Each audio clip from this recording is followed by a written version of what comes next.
Another month has gone by. Is this the time for Acuna to get the Lightning card? We've said it like every month this year.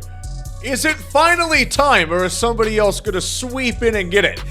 June POTM, we have a lot of great stuff coming forward. Leave a like down below, subscribe to the channel, and let's go ahead and get it going. So my predictions, my criteria here. Who had a really good month? Obviously, this year, it's a little different with sets and seasons. This comes out the same day that Season 3 goes live. So, guys who had a really good Set 1 card, that's gone. So you can safely assume they don't give a shit about putting a 99 of a guy who got a 99 in Set 1.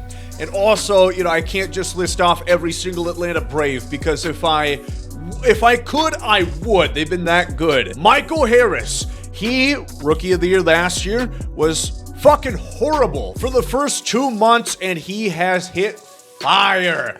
He has been on a tremendous streak. OPS only up to about like 760 at this point, but it was down below 500, you know, some 25, 30 games ago. And this card would be dominant. Now, if you guys remember the formula for POTM, it starts 95s in a pack, 97s, like 3 to 4 98s, then the Lightning. I have to assume they're going to kick shit up a little bit. We're going to get 99s that are not the Lightning card. One would hope, you know, wishful thinking. And Michael Harris would be a great candidate for that. Great defense, great speed, great hitting, and good vision, which has been Michael Harris as one of his biggest Achilles heels so far in his career. Really good stuff. Next up, Jake Diekman. For the Tampa Bay Rays, he's just going on, you know, the Matt Stairs journey, trying to get on every single team. And, you know, he's dominating once more. Obviously, he can't hit the broadside of a barn. He's given up like 7 walks in June. He only pitched like 10 innings. But he's got the heat, he's got the sinker, the slider, and he struck out batters and didn't give it too many hits. I think he, a fan favorite, would be a great fit for POTM. I think it's pretty likely that he'll get one as well. Matt Olson has had a really interesting month, because on paper, after I made this card, I was like, damn, you know, that kind of sucks. But it's fairly realistic. I mean, he hit 10 home runs against righties. If I could have his power at 140, I would. But as it sits, I mean, he didn't hit lefties that well. I think about a 200 batting average. Kind of glazing the guy to even get it up that far. I guess the fielding can move a little bit, but you'd be looking at what is essentially a monstrous platoon bat. You're going to beat the brakes off a right-handed pitcher, but if it's a lefty, you know, you might as well bunt at that rate. So Matt Olson deserved, but how good would the card be? I don't know. J-Ram, talk about deserved. He is yet to get a card this year. I mean, he has his live series, which I guess counts, but he needs a good card. J-Ram, one of the best players in the last, what, 7-ish years, flirted with many MVP awards. Switch hitter with good fielding, can play a couple different positions, the outfield, middle infield, third base, good speed, great swing, you guys already know. The vision quite high, did not strike out too much, which is very accustomed to Jose Ramirez. The contact against lefties, a little bit low. He didn't hit the best batting average against the Southpaws, but Carter would rake, absolutely. Move on to the next one. We got Dylan Cease. You know, this card would be doesn't look something for a 4-pitch guy with no sinker or no cutter. I'm all over this, like a moth to a flame or a housefly to a piece of shit.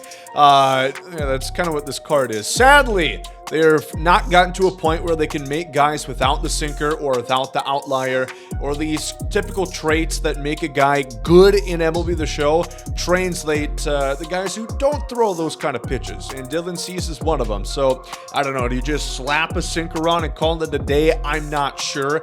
But him, Jordan Romano, the same. He was 12 for 12 on save opportunities. I feel like he's a shoo-in to get a card. Once more, he's got 2 fastballs and a slider. He's going to be looking like Patrick Corbin if you try to use him in Diamond Dynasty when he's a really good pitcher. I mean, he didn't blow a single save out of 12 opportunities in 1 month. That's pretty good, but it's just not going to translate unless they either fix the game engine next year, change it up, or if they just give him a sinker for the time being. I'm not sure, but he definitely does deserve a card. We got Ezekiel Durant for the Rangers. Rangers got a lot of great young players. I'm really looking forward to how they're going to shape up the next couple of years. Great versatility. I love that. Can hit both sides pretty well with that contact. And 108 power against lefties. His ISO had, I think, 4 home runs against lefties as well. Pretty good. He's got versatility. Does he low? I mean, I boosted this up to 66 fielding. Kind of like Gary Sanchez's positional versatility. Yeah, he can play center field. Not well at all. He's gonna be a huge liability, but yeah, he can do it. But once more, absolutely deserving, and it would be a perfect 95. You know, set card, his first big diamond in MLB The Show.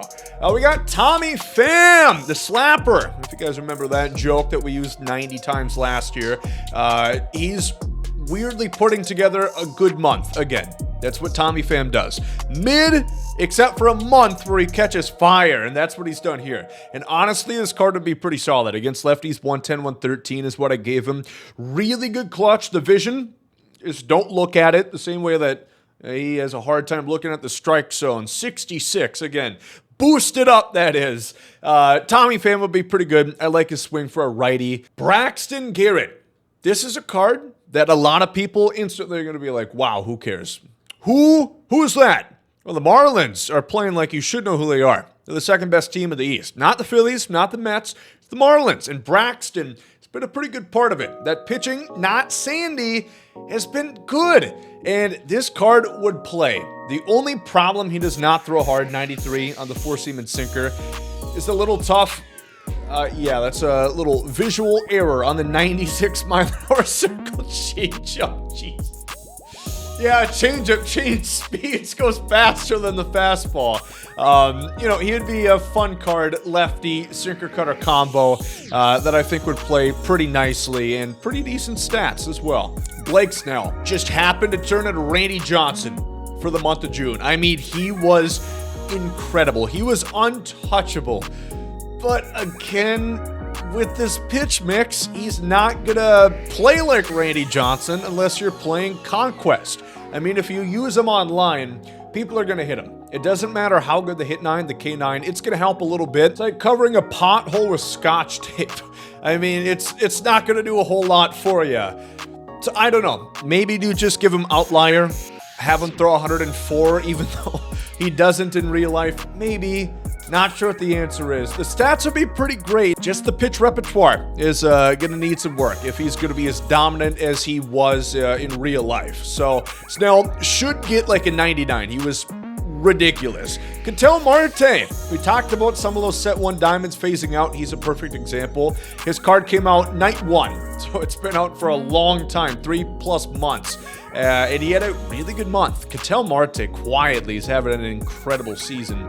And this card would be damn good. The fielding not as good as you would, typically see a Ketel Marte. He can still have the versatility, but again, how good is that? But he's gonna crush, man. He's got more power than you're used to.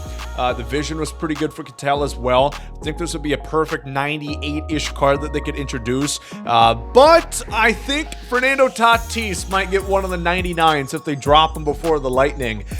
Because, again, his set 1 is gone. I think it's time. I mean, you're having all these big names behind packs. Put one behind a program, for Christ's sakes, and make them pretty good. Fernando Tatis Jr. is playing really good defense in the outfield. I mean, some of the top tier in the MLB. So I give him 85 fielding, max arm. I think that's fair. Great speed, great steal. He's not striking out too much. The contact number is good. Hitting for good power as well. Give us an incredible Tatis and drop it in the program. You won't. I dare you to do it. Lightning time. We got Acuna. Is he the only one that we're going to talk about here? I feel like you probably know the answer to that one right there. He, again, was stellar. He was so good. He stole a ton of bases. He has 40 stolen bases before the All-Star break. He had like an 1100 OPS, but he still was not the best in the month. So I don't know. Do you just give him an all-star card, make him like the set boss, a set collection? I don't know. This card would be great. He had another fan-fucking-tastic month. Flawless. Contact numbers, great. Power numbers, great. He barely struck out. He had like a 10 or 12% K rate, which for Acuna is incredible. For any player is absurd. And wowee, what a month. but it's not as good as Shohei Ohtani. 1,400 plus OPS in the month of June. I think you go a DH card with the outfield flexibility. He's obviously not played there more than I think 1 or 2 games. I think he has 6 innings in the outfield in his MLB career. But holy shit, man. Drop this in POTM. Day 1 of Season 3, have this card live for 4 months in ranked seasons lineups, and you'll see him for 4 months. Max power, max clutch at parallel 5 I gave him. Such good contact, 90 plus speed, the incredible quirks he has, the great swing. This is what people want. Now, obviously, two-way player in Shohei, pretty good pitching. He had like a 3.2 ERA, I believe, 1.2 whip. Solid. But I think you can just really maximize his value by having him be an insane hitter and have some holes defensively. I think that's how you do it. Shohei's got plenty of pitching cards, and there's some glitches. And of course, as we know, there's some glitches on that end too, where you can have him pitch the whole game without running out of stamina. So let's not have that issue. Let's just drop a hitting card and watch him go. So that's my prediction for POTM. It is going to come out on Friday, Season 3 kickoff. Big day. Sadly, you'll not be here for it. But we'll be back soon enough. Go to the Home Run Derby. That'll be a lot of fun. Thank you for watching this one. Who do you guys want to see in the Player of the Month program for the month of June? And who's your Lightning? Is it Ohtani or is it Acuna? Thank you for watching. Leave a like down below.